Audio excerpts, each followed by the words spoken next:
मेरे हाथ में बंदूक को देखकर चौंकी अंजलि। डरो नहीं, इसका इशारा तुम्हारी तरफ नहीं है, हो ही नहीं सकता।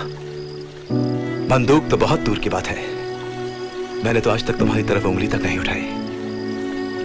दुनिया में शायद ही ऐसे कोई माँ बाप होंगे जो अपनी औलाद को जख्म देना चाहेंगे, लेकिन न जाने कितनी ऐसी अनगिनत औलादें हैं जो अपने माँ बाप का सीना जख्मों से छलनी कर डालती हैं और उफ तक नहीं करती, जैसे कि आज तुम करना चाहती हो।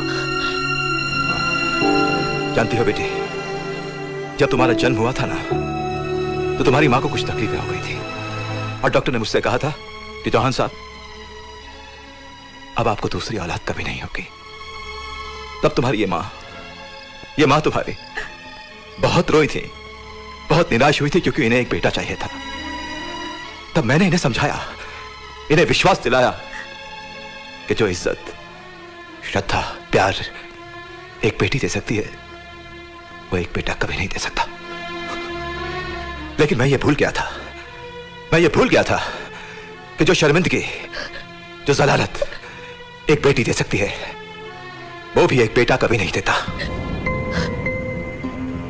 अंजलि, जो इज्जत हमने परसों कड़ी मेहनत करके आज यहां खड़ी की है, जो हमें हमारी जान से भी ज्यादा प्यारी है, अगर तुम उसे अपने पैरों तले रौंद कर, कुचल कर चली जाना चाहती हो तो चली जाओ।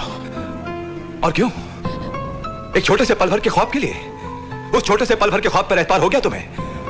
अपने मां बाप की आंखों पर विश्वास नहीं रहा? देखो बेटी, मैं उन बापों में से नहीं हूं कि तुम्हारा हाथ पकड़कर तुम इस महल में घसीट के बंद कर दूंगा, लेकिन अगर तुम अपने इस खुदगर्ज ख्वाब को पूरा करना चाहती हो तो तुम्हें मेरी लाश से गुजरना होगा। एक काम करो, ये लो बंदूक, पकड़ो और उतार दो गोली अपने बाप के सीने में। आजाद हो जाओगी तुम। मार दो मुझे। Come on Anjali, shoot me, come on. No पापा, मुझे माफ कर दीजिए पापा, नहीं चाहिए मुझे ऐसी आजादी। आपको दुख पहुंचाकर मैं कभी खुश नहीं रह सकती पापा।